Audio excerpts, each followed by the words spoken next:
very much so, and as you can probably see and certainly hear, the dignitaries are arriving here behind me at the French ambassador's residence. In fact, she is actually on the steps, still welcoming people at the moment. There's going to be 1,500 people here to mark French National Day, but they're also here to listen to the words of the French ambassador herself.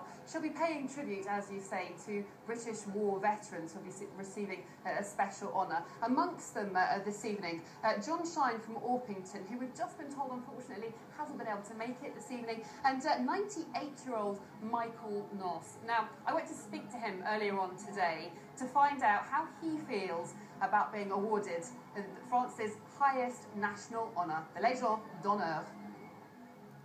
Michael Noss has waited 70 years for this.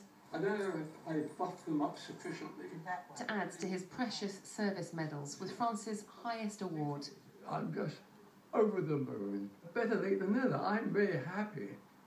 The only thing I regret very much, but it's an impossibility, is the fact that they cannot be issued posthumously. He joined the Royal Engineers at just 23. 4 years later, in June 1944, he, like thousands of other British troops, found himself part of the D-Day landings. It was a perilous journey from the moment they left Dover. We were sailing alongside, on our port side, was another ship more or less identical to what we were on. And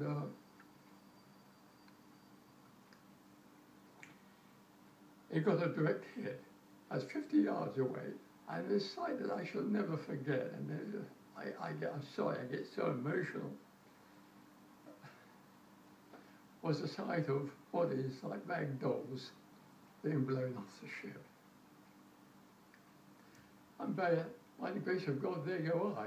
Michael says his mind is still blank about how he made it to shore at Juno Beach when thousands didn't. But all the time, there was one big incentive to keep fighting. 17 members of his Jewish family already dead. They were all murdered by the Nazis. They were all murdered. And I was thinking I was going to avenge what had happened. I count myself as being very, very fortunate to have been there. It was only last year that France began awarding the Légion of Honour to British soldiers. Around 3,000 are eligible. It's to honour people for acts of bravery, and we know that we owe our freedom and security to the dedication of those men. It was a war to end all wars. It didn't happen. I did think of it then. Will they remember the sacrifices made by thousands and thousands of young boys